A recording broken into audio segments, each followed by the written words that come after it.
Hello అందరికీ, cabbage కందిపప్పు కూర తేలిగ్గా ఎలా చేసుకోవాలో చూపిస్తాను. ఇది అన్నంలోకి పుల్కాల్లోకి కూడా చాలా బాగుంటుంది. పొట్టకి కూడా హాయిగా ఉంటుంది. ఈ కూర పెసరపప్పుతో కూడా చేసుకోవచ్చు. క్యాబేజీ పప్పు కూరకి కావలసినంత సన్నగా తరిగి పెట్టుకోవాలి. ఇప్పుడు ఒక 1/2 కప్పు కందిపప్పు తీసుకుని దోరగా వేయించుకోవాలి.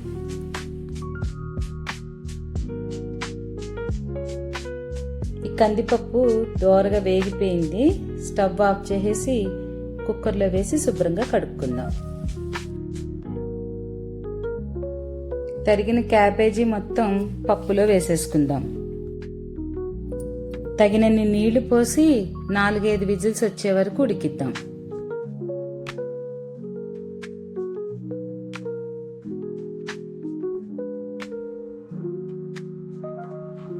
పప్పు కూరలకి నేతితో పోపు పెట్టుకుంటే మంచి రుచి వస్తుంది. పోపు కోసం 1 స్పూను నెయ్యి వేసి అది వేడయ్యాక కాస్త మినప్పప్పు, కొంచెంగా జీలకర్ర, పోపు వేగిన తర్వాత 3-4 ఎండుమిరపకాయ ముక్కలు వేసి వేయిద్దాం.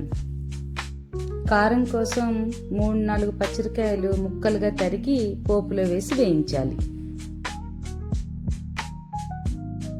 పచ్చిమిరపకాయలు వేగాక కొంచెం కరివేపాకు వేసుకోవాలి.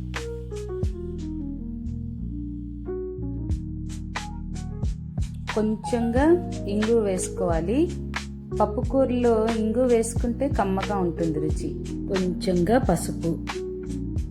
పోపులో ఉడికించి పెట్టుకున్న ఈ క్యాబేజీ పప్పుని వేసుకోవాలి. కూరకి తగినంత ఉప్పు వేసుకోవాలి. పప్పు కూరలోకి కొంచెం ఉప్పు తక్కువే పడుతుంది. ఉప్పు వేసిన తర్వాత బాగా కలపాలి. ఈ కూర వేడివేడి అన్నంలో కాస్త నెయ్యి వేసుకుని తింటే చాలా కమ్మగా ఉంటుంది.